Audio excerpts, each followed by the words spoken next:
Hola amigos de FanPolitik. Hoy día vamos a hablar de otra noticia internacional interesante, en este caso la aprobación de ayuda a Ucrania, Israel y Taiwán por parte del Senado. ¿Qué es lo que pasó? Pues como dije, el Senado aprobó exactamente 95.000 millones de dólares en ayuda a Ucrania, Israel y Taiwán, por una votación de 70 a 29 en la mañana del martes. Entonces lo dividieron el proyecto de ley 61.000 millones para Ucrania, 14.000 millones para Israel, 5.000 millones para apoyo de sus socios en el Indo-Pacífico, incluido a Taiwán, así como otras ayudas. Ahora, como se aprobó esta legislación, si bien se aprobó en el Senado, lo que pasa ahora es que este proyecto de ley pasa a debate en la Cámara de Representantes, donde la oposición republicana es mayor, mucho mayor que lo que es en el Senado, y por lo tanto su destino es incierto. Y sobre todo en un panorama de Estados Unidos donde se viene una ciudadanía polarizada, donde se viene el tema migratorio, el tema de seguridad y las próximas elecciones de presidenciales de Estados Unidos. Pero bueno, Benji, ¿qué opinas de todo este panorama estadounidense? Bueno, sí, Elia, buenas noches, en primer lugar.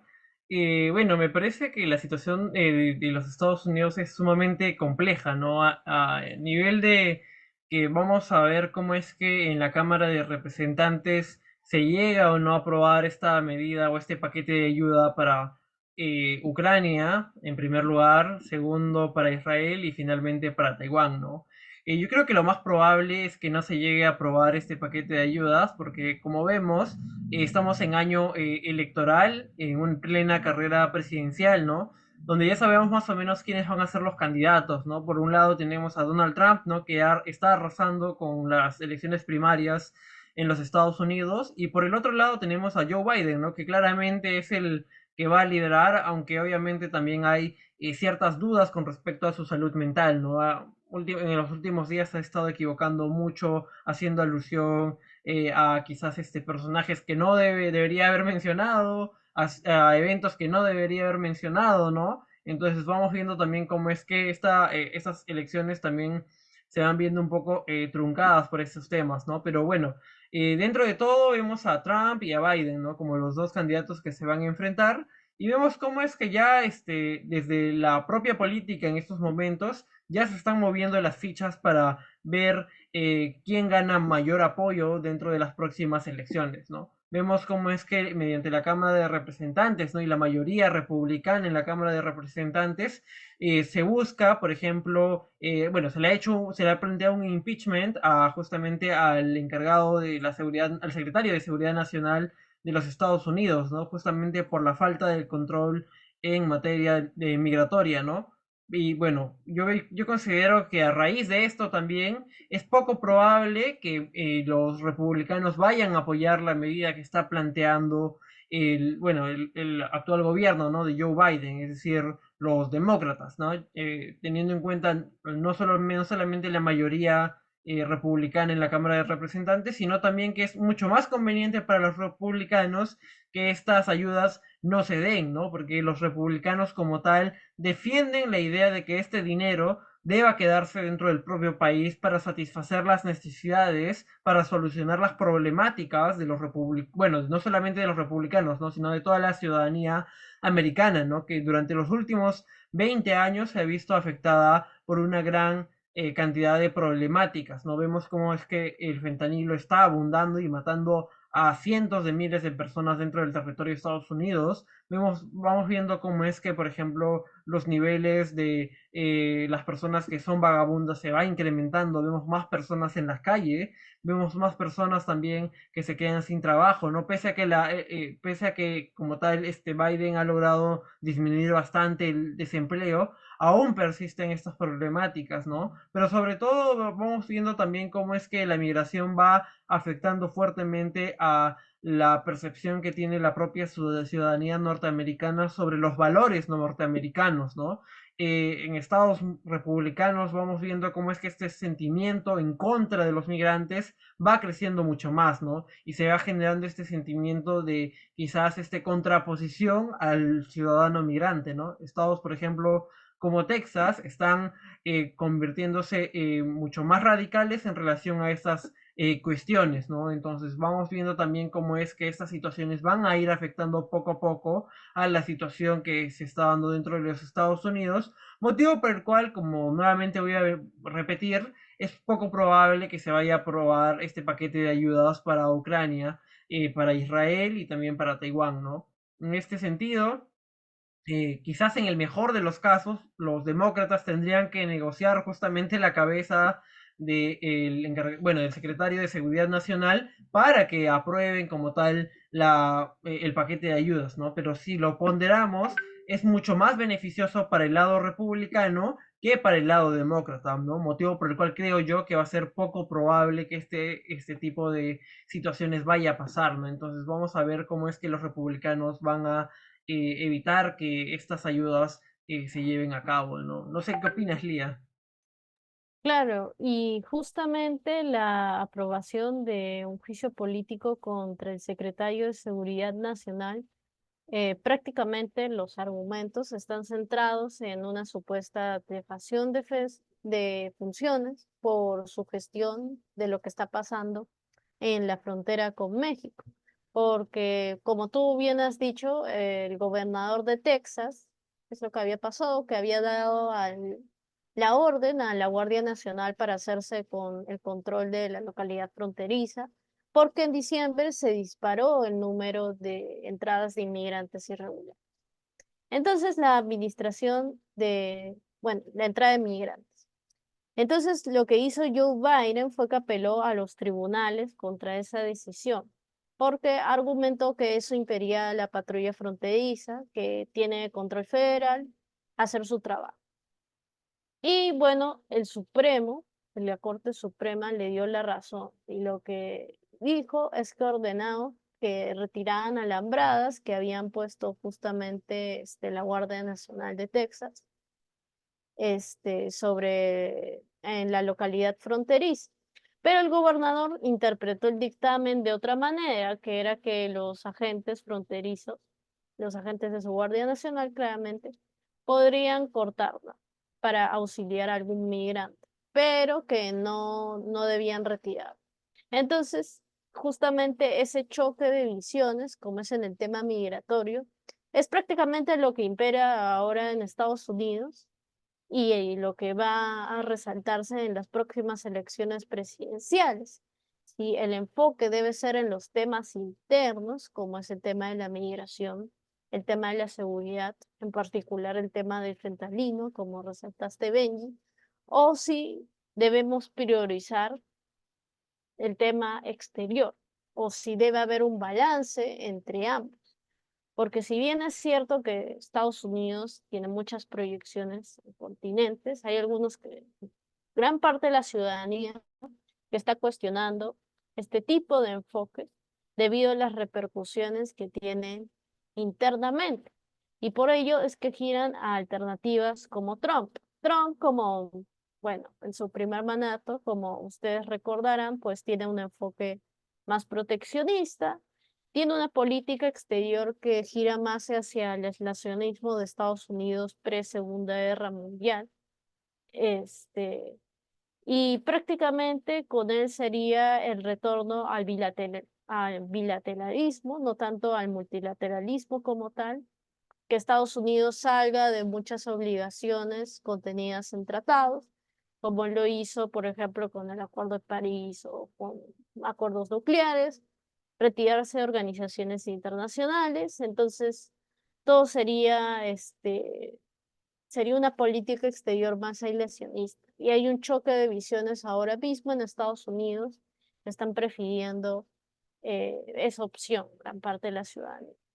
Y también la parte del retiro de la OTAN, que prácticamente es el baluarte de la seguridad occidental en Europa y lo que permite que haya una expansión de su promoción de su modelo, que es la democracia liberal, en zonas muy importantes como son las zonas de los exespacios soviéticos. Que bueno, esas recién fueron después de la Guerra Fría. Se obtuvieron después de la Guerra Fría. Pero no es la primera vez que Estados Unidos sufre un choque de visiones entre tal polarizante, no es la primera vez. Entonces lo que queda ver es cómo se resuelve como tal esta y también cómo será el desenlace de las elecciones presidenciales. Pero bueno, eso será en mayores meses y cómo será la estrategia de Joe Biden frente, bueno, si es que Donald Trump gana las primarias republicanas, en todo caso. ¿Qué opinas, Benji, sobre todo esto? Claro, bueno, en primer lugar creo que las elecciones de los Estados Unidos se van a llevar entre los dos principales competidores, ¿no? Donald Trump por un lado y por el otro Joe Biden, ¿no? Vemos cómo es que Donald Trump está arrasando dentro de las primarias de los Estados Unidos, ¿no? Es probablemente el candidato en caso no lo llegue, bueno, la Corte Suprema no lo llegue a inhabilitar, que creo que también es poco probable porque dentro de la Corte Suprema Trump tiene aliados, tiene personas, ¿cómo se llama? Más o menos que tienen la misma visión que él, pero incluso aunque no tuviesen la misma visión que él, tienen, bueno, se encuentran ante un dilema, ¿no? Que es, ¿y si no dejo a Trump participar de las elecciones, esto qué puede desencadenar, ¿no? Porque como sabemos, dentro de, bueno, Trump es una persona muy, muy querida, tiene muchos seguidores, y muchos de esos seguidores son seguidores radicales, ¿no? Entonces podría generar incluso una situación conflictiva, ¿no? Entonces, algunos analistas han estado mencionando que es muy probable que Trump sí llegue a formar parte de este proceso electoral, ¿no? Sí vaya a competir y es muy probable también que llegue a ganar, ¿no? Teniendo en cuenta varios factores. El primero de ellos es que, por ejemplo, Joe Biden no se encuentra en el mejor de sus momentos, ¿no? Creo que la edad ya le juega bastante en juego, bastante, ¿cómo se llama?, de manera negativa, ¿no? Porque hemos visto cómo es que en declaraciones se ha estado equivocando al referirse quizás a algunos personajes históricos, a referirse a los líderes de algunos países, ¿no? Por ejemplo, hace algunos días confundió al presidente de, bueno, al presidente de Egipto con el presidente de México, ¿no? Entonces vamos viendo cómo es que a Biden se le va criticando justamente esta cuestión de la edad, ¿no? Y si realmente se encuentra apto para poder volver a desempeñar el cargo de presidente, ¿no? Ahora, en términos de, por ejemplo, de cómo es que Trump maneja justamente su campaña, yo creo que Trump, como habías mencionado, no tiene una perspectiva mucho más aislacionista de los Estados Unidos, pero que se ve reforzada justamente a raíz de la pandemia del COVID-19, ¿no? Porque recordemos cómo es que durante el primer gobierno de Donald Trump lo que decía es hay que recuperar nuestras industrias. ¿Por qué? Porque las hemos estado perdiendo, porque otras naciones han estado aprovechando justamente algunas ventajas que tienen para que nuestras industrias se trasladen a sus países, ¿no? Entonces, a raíz de esto, Donald Trump lo que plantea es el MAGA, ¿no? Que es Make America Great Again, que principalmente desde la visión de Donald Trump implica que las industrias nuevamente vuelvan a los Estados Unidos, ¿no? Que los productos que los norteamericanos consuman sean producidos en Estados Unidos, ¿no? Tal como se sucedía durante la época de los 20, los 30, ¿no? Los 40 incluso, ¿no? Entonces, Trump de alguna manera tiene justamente una añoranza a esas épocas en las cuales Estados Unidos era una superpotencia, ¿no? Y tenía un gran poder económico, ¿no? Porque recordemos, después de la Segunda Guerra Mundial, los Estados Unidos tiene, bueno, los Estados Unidos, mejor dicho, representan casi el 40% del PIB mundial, ¿no?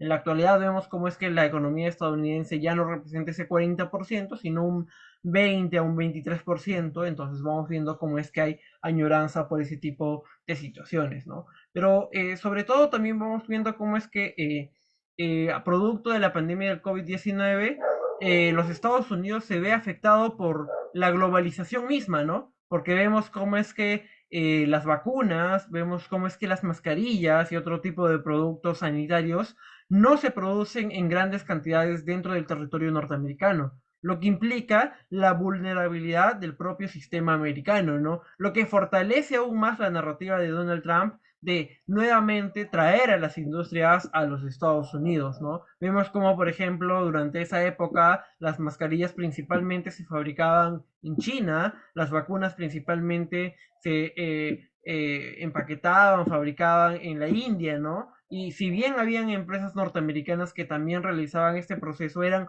muy pocas, producían en poca cantidad y los precios eran exorbitantes con respecto a las empresas indias o chinas, ¿no? Entonces vamos viendo cómo es que Trump a raíz de eso busca nuevamente el retorno de las empresas a los Estados Unidos, ¿no? Que si bien ha sido fortalecido durante el gobierno de Biden, ¿no?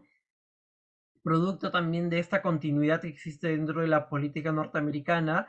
Quizás Biden lo ha hecho desde una perspectiva más vinculada al sector tecnológico, ¿no? Por ejemplo, fortalecer las empresas que desarrollan los microchips, ¿no? Que son fundamentales para el desarrollo de la inteligencia artificial, la transición energética, ¿no? Pero Trump no solamente se centraba en ese factor, ¿no? O en esa área determinada, ¿no? Sino Trump miraba las otras áreas también para de esa manera poder hacer que Estados Unidos vuelva a su época de los años 20, 30 o 40, ¿no? Entonces vamos viendo cómo es que toda esta cuestión está cambiando el pensamiento de las personas dentro de los Estados Unidos, ¿no? Ahora ven, mejor nosotros solucionamos nuestras problemáticas, revitalizamos nuestra industria, en vez de apoyar a un país como Ucrania, ¿no? Que se encuentra al otro lado casi del mundo y que no nos beneficia ni nos perjudica, bueno, no nos beneficia, mejor dicho, porque sí los está perjudicando a los contribuyentes norteamericanos, ¿no? Porque todo este dinero, como ya había mencionado, se puede utilizar para nuevamente reindustrializar Estados Unidos o para solucionar el problema, los problemas migratorios, ¿no? Por ejemplo, algunos programas de Donald Trump era el apoyo a estos países de Centroamérica para que de esa manera los países de Centroamérica puedan crear puestos de trabajo, ¿no? Pero ahora con Biden estas medidas se han retirado y Biden se está concentrando realmente en los aliados de más peso, ¿no? Teniendo también claramente una política más multilateral, ¿no? Es decir, se ha centrado bastante en Europa, se ha centrado bastante en lo que viene a ser Taiwán, Filipinas, ¿no? Los países asiáticos para contener a China, ¿no? Pero vamos viendo cómo es que se ha ido descuidando de, por ejemplo, África, de América Latina, ¿no? Y incluso de México, ¿no? Que es ahora su principal socio comercial desde hace algunas semanas, ¿no?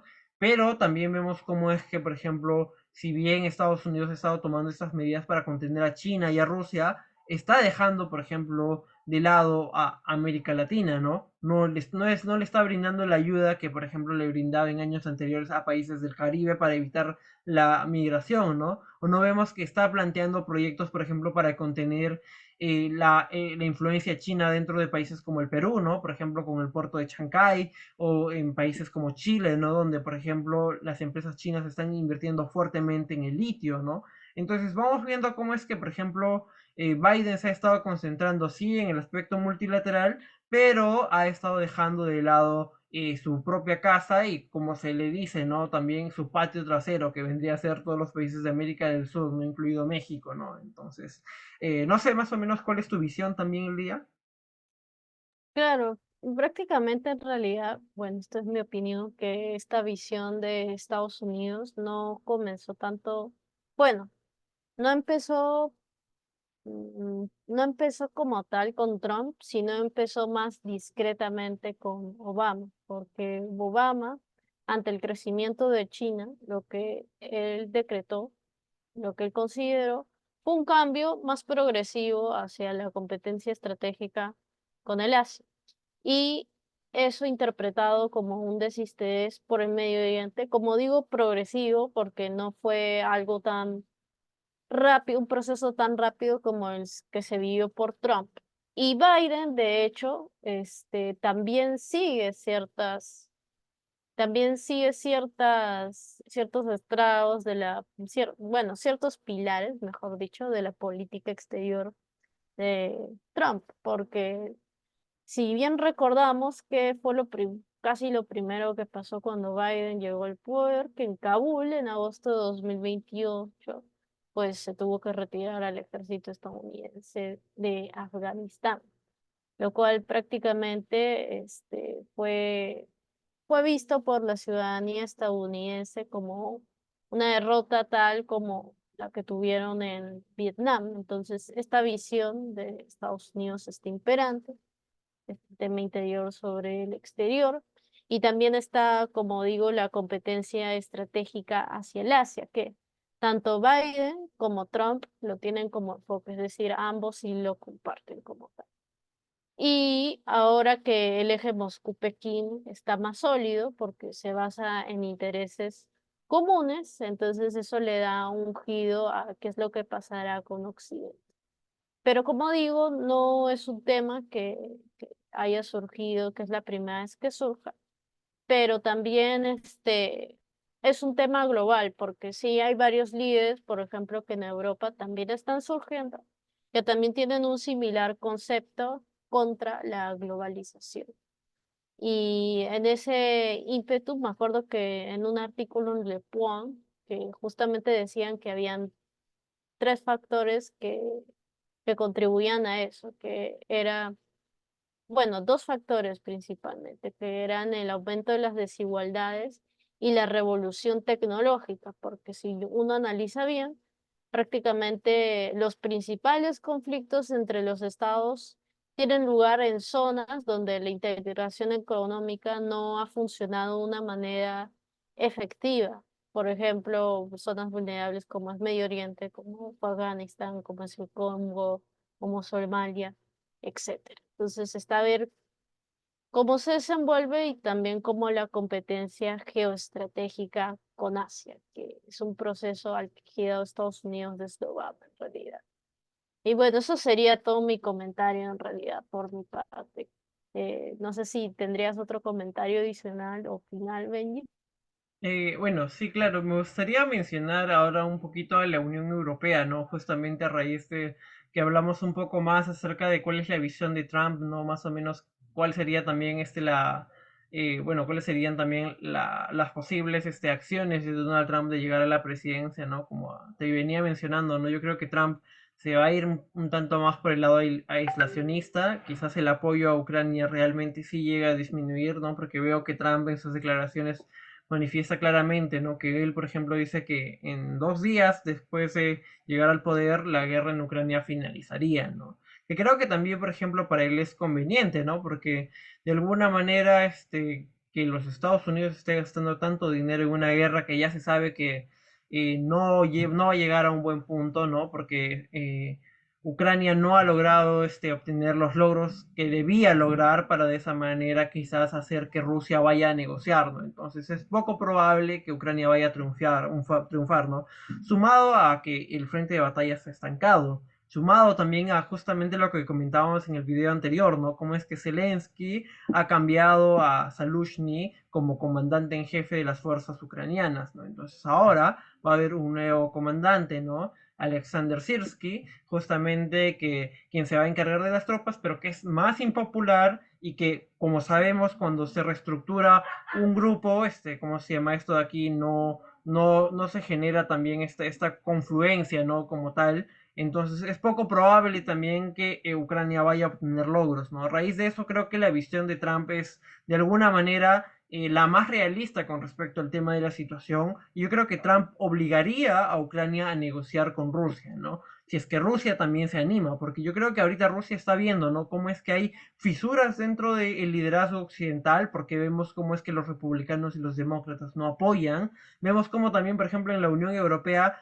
para aprobar estos 50.000 millones que se necesitaban para enviar a la Unión Europea, se tuvo que liberar fondos para Hungría, ¿no? Para, por ejemplo, darle dinero a Víctor Orbán, ¿no? Y a su gobierno. Pero la guerra se va poniendo cada vez más difícil porque la propia ciudadanía, no solamente norteamericana, sino también la propia ciudadanía europea, se va cansando de la guerra y los estragos que ha traído el apoyar a este conflicto, ¿no? Que en un primera instancia todos los ciudadanos de la Unión Europea y norteamericanos estaban a favor, ¿no? ¿Por qué? Porque era la defensa de la democracia. Pero ahora, ¿qué pasa? Que el conflicto se ha extendido tanto que ya está afectando al propio bolsillo de los contribuyentes. En Alemania, por ejemplo, se ha venido subiendo los impuestos, ¿no? Ha venido incrementándose también el precio del gas. la industria, por ejemplo, ha estado, ¿cómo se llama?, paralizada. La economía alemana no ha crecido, y no solamente la economía alemana, ¿no?, sino también de los países cercanos, ¿no?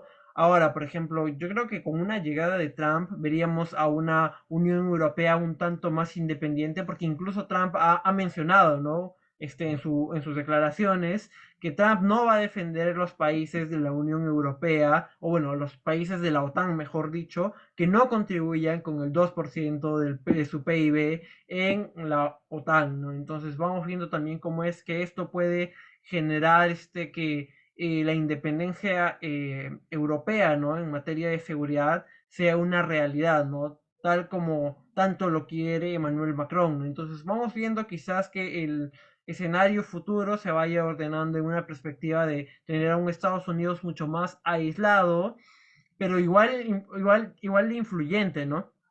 Igual de poderoso por el ejército que tiene, las armas que tiene, pero también vamos a tener a una Unión Europea quizás más independiente, tomando sus propias decisiones, viendo qué es lo que realmente le conviene, ya no tanto del lado de Estados Unidos, ¿no? Sumado a otros dos elementos que serían Rusia y también China, ¿no? Entonces creo que ese sería más o menos mi análisis de cómo es que quedaría ordenado el nuevo orden internacional, ¿no? Claro, y sobre todo el tema de las tropas, como tú dijiste, que están comprometidas en diferentes conflictos, qué es lo que va a pasar con eso, pero bueno, esa respuesta ya la desenvolvimos en este video, y prácticamente hemos hecho previsiones tomadas primero de su discurso y segundo de las acciones que tomó en su primer gobierno y cuál sería el escenario que tomarían sus demás aliados, en este caso la Unión Europea. Y bueno, eso sería todo por mi parte. Muchas gracias a todos los que han visto el video. Suscríbanse porque vamos a estar subiendo más videos sobre actualidad internacional. Un gusto y buenas noches a todos. Buenas noches con todos también. Hasta luego.